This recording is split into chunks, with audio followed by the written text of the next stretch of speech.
चित्त वृत्ति जिस दिन परमात्मा को खोजने लगे, जिस दिन आपका मन भगवान को ढूंढने का प्रयास करने लगे, समझ लेना अंत समय में ये शरीर सड़ेगा नहीं, नस ढूंढने की जरूरत नहीं पड़ेगी, अपने आप को परमात्मा आएगा और हमें स्वीकार कर कर लेकर चला जाएगा। आए ना आए प्रभु कुटुंब कबीरा, अंत समय तुम्हें आना पड़ेगा। पर महाराज कब?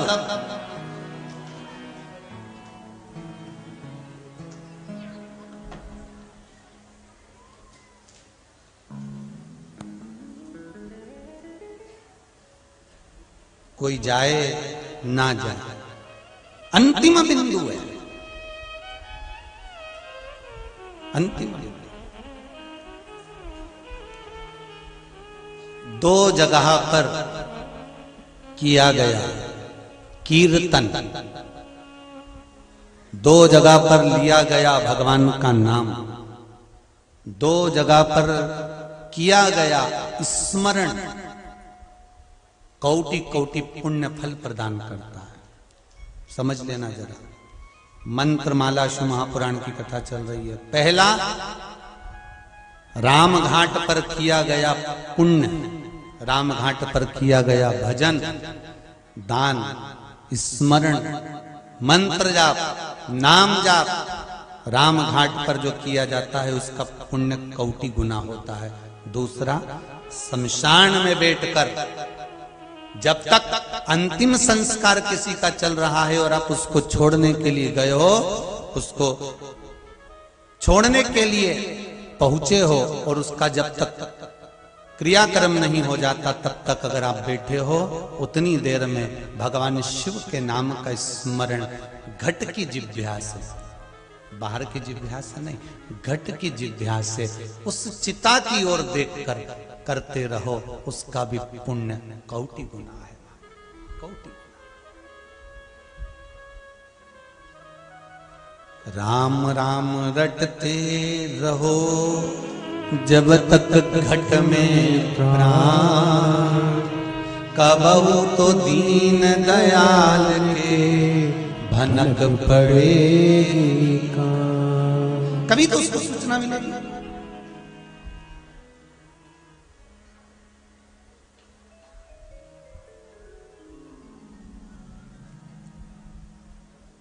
कभी तो वो आएगा।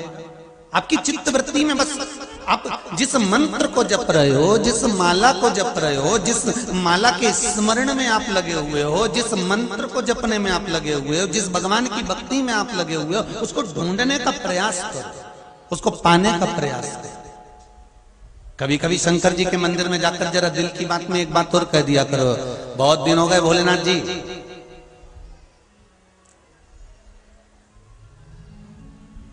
बहुत दिन हो गए,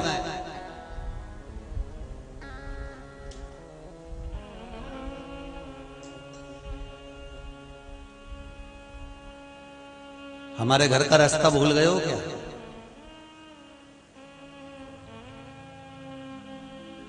कभी कभी आते आते नंदी के कानों में भी कह सकते हो, मेरे बाबा मेरा घर का रास्ता भूल गए नंदी।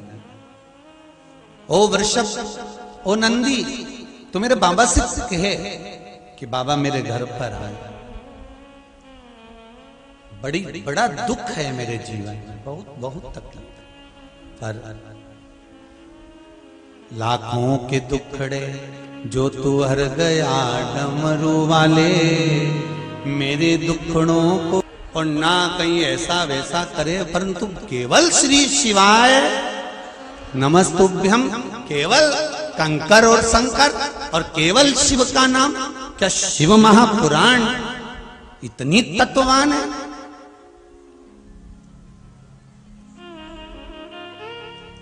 कि जिसका मात्र स्मरण कर लो। और आपसे भी निवेदन है, जितने आस्था चैनल पर सुन रहे हो, जितना फेसबुक यूट्यूब पर कथा सुन रहे हो, दिल से सुनना, हृदय लगाकर सुनना और अपनी कामना कर कर बाबा से कहकर सुनना। 3 महीने की तारीख भी लिख कर रख लो कि मैंने इस तारीख को पूरी शिव महापुराण की कथा सुनी और सियोर वाला महाराज बोले कि 3 महीने में बाबा कृपा करे, तो हम तो कहें इस व्यासपीठ से किसी किसी को तो 3 महीना भी नहीं लगता, बाबा कब कृपा कर जाता है पता ही नहीं चलता। किसी किसी को बाबा ऐसा भी करता है। अब बताओ, जिन डॉक्टर ने कहा कि मोतियाबिंद का ऑपरेशन कराओ, कांचबिंद का ऑपरेशन कराओ, वहीं जाकर तुम वापिस खड़े हो गए, वो कह दे कि अब तो कुछ है ही नहीं, मतलब आपकी भक्ति, मेरी प्रीत ना टूटेगी भोले बाबा से, डमरू बाला से, मेरी प्रीत ना टूटेगी भोले बाबा से। आपकी भक्ति, आपका विश्वास अगर प्रबल है तो फिर ये सब बीमारियां, रोग धोग, ये सब बाबा सब अपने ऊपर ले लेता है। आप तो करो भजन शिव का, बस। शिव महापुराण की कथा वही कह रही है, आप शंकर का दरवाजा ढूंढो, आप शिव का द्वार ढूंढो, आप शंकर की चौखट ढूंढो, आप शंकर का इस अमृतमय तत्व शिव महापुराण को ढूंढ लो, फिर बाद में जरूरत नहीं किसी को कुछ ढूंढने की।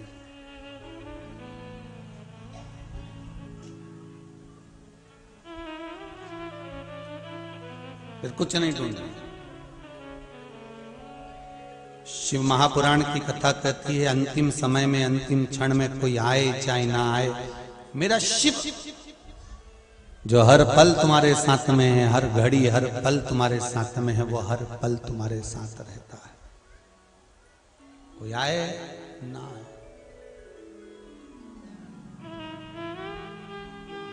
महाराज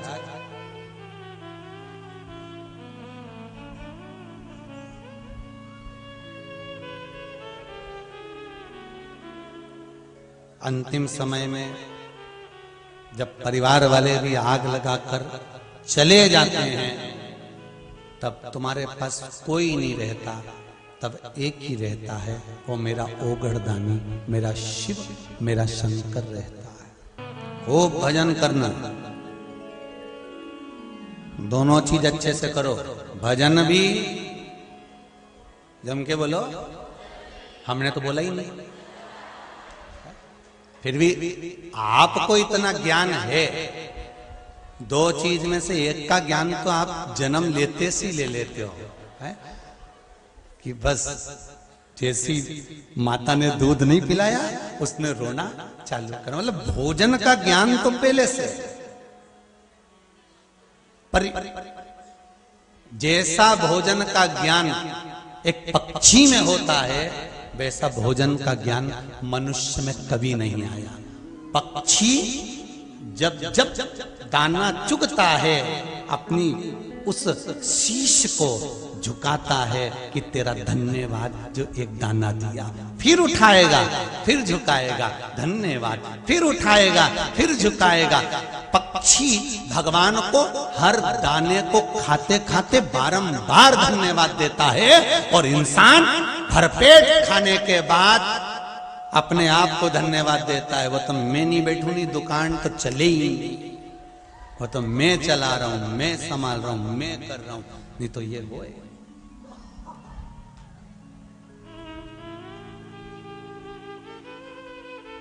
अपने आप को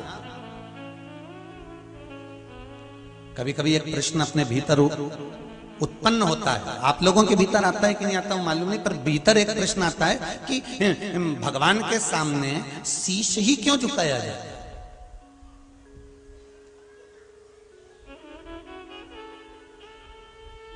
केवल मस्तक भगवान के सामने क्यों झुकाया जाता है? तो कहीं कहीं ऐसा लगता है कि मर्ज, कर्ज और फर्ज तीनों इसी में भरा होता है। मर्ज, कर्ज और फर्ज सब इसी में भरा होता है। इसीलिए भगवान के आगे झुकाने के लिए ये शीश होता है, और भगवान भी कहता है झुका ले, जिंदा है तब तक झुका ले, मरने के बाद तो तेरी औलाद भी तेरी खोपड़ियां फोड़ेगी। आधा जला होगा, चिता पर लेटा होगा, आधा शरीर जल गया होगा और समझदार समझदार गांव के लोग झांक झांक के देखते आएंगे पका कि नहीं पका। खोपड़िया देखते हैं शमशान में, समझदार लोग जाते हैं, जाओ जरा देख के आओ खोपड़िया पकी कि नहीं पकी, फिर वो झांक के देखेगा। अच्छा भगवान इनको दृष्टि भी ऐसी देता है कि वो जलती हुई आग में देख भी लेता पक गया। यहां तो आज तक समझ में नहीं आई, वो अंगारा में बाटी धरी रहे तो समझ में नहीं आया, जब तक निकालो पकी उनके दबा के देखें तब समझ पक गई। नहीं तो अंगारा में पड़ी पड़ी नहीं सूझे कि इनमें राख इतनी लग गई, इतनी राख थोड़ी वो में दर गई कि वो समझ में ही नहीं आया कि पकी कि नहीं पकी। फिर अंगारा में से निकाल के कपड़ा में से झड़ा के फिर बाटी को देखो तो समझ में आए ये तो कच्ची है, वापिस धरो वापिस धरो। पर इनके ना जाने कहां से इतनी अकल आ जाए, इतनी बुद्धि आ जाए, इतनी चित्त आ जाए कि तुरंत देख के पहचान जाए। और जैसे उन्हें हाथ का इशारा करा, सब तो इंतजार में बैठे थे कि जल्दी से इशारा करें और हम बन जाएं, और दौड़ के चले। और इन्हें बांस उठाया, वो में घी भरा और सबसे पहले खोपड़िया फोड़ी और डंडा बांस फेंका और फिर बस आंख में से आंसू, जैसी खोपड़िया फूकी। अब घर आते से तैयारी चालू हो गई।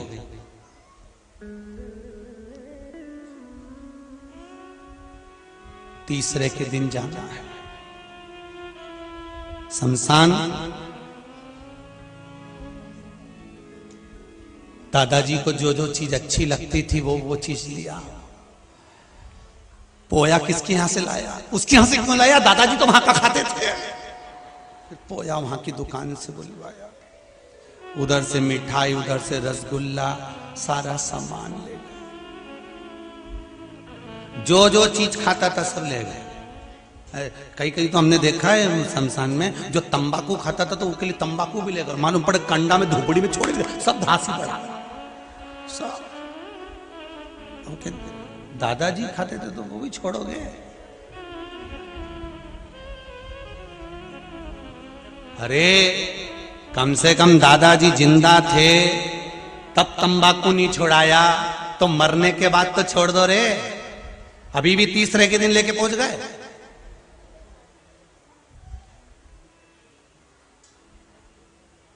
फिर इतने में अंदर से आवाज आई, उनकी प्रिय थी। तो अब इतना मन में आया कि प्रिय तो तू भी थी, चली जा। प्रिय थी,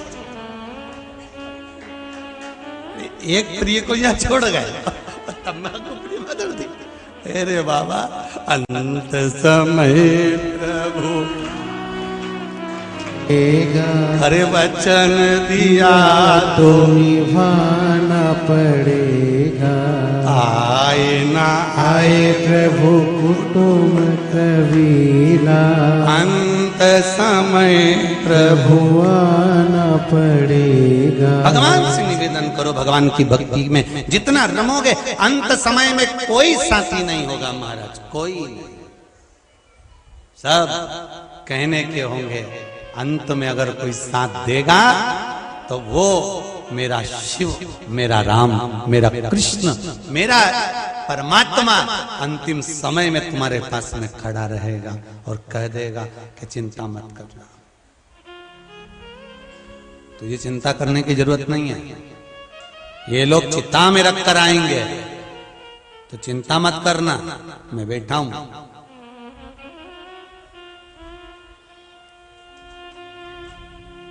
तन में आग लगेगी, अगर मन मुझ में लगा है तो वो नहीं जलेगा।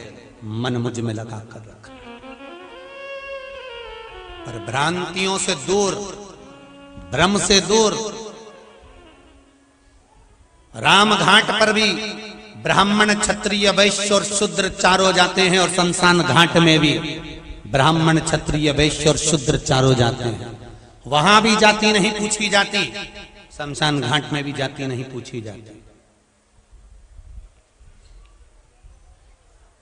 भेद हम करते हैं, मेरे शंकर के चरणों में कोई भेद नहीं, कोई भेद नहीं।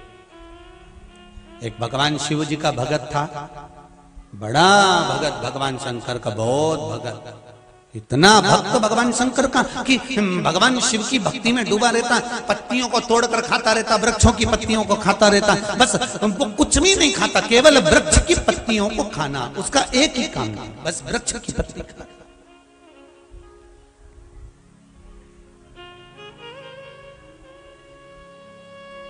और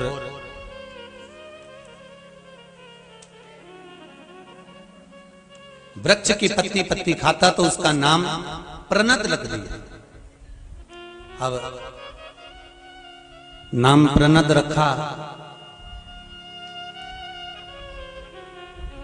एक दिन